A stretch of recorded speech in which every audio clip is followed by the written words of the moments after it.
दिन तलर कथा गोटे पिंपुड़ीए बुलुए खाद्य संग्रह पाई खरा दिन होइथिबारु ताकु प्रबल शोष लगिला।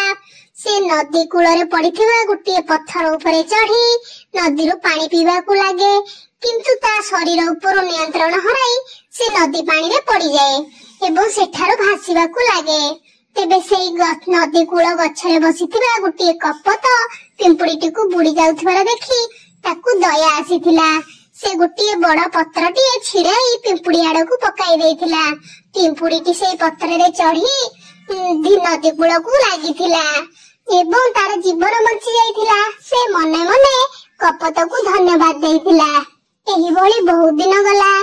कपतटी दिने गोटे गछ उपरे बसिछि, ताकू धरिबा पई गोटे शिकारी आसीथिला। से कपतटी को नै मांस करी खाइबो बोली भाबिथिला।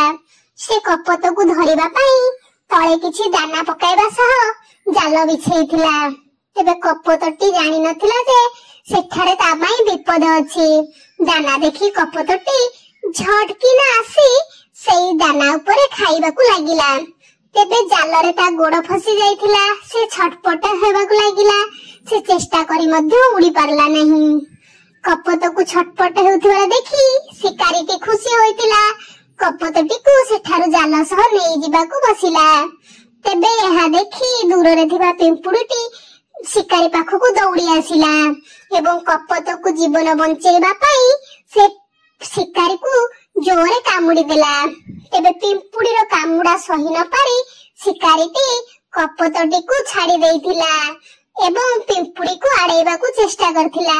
एहार सुजोग नै कपतटी उड़ी जाइथिला। तेबे कपतटी दिने पिंपुड़ी जीवन बंचेइथिबारु आजि पिंपुड़ी मध्य कपतर जीवन बंचेला। तेणु पिले माने जीवन रे केबे भी काहाकू सहाय्य करिबाकू पछघुंचा दियो नहीं। तमरा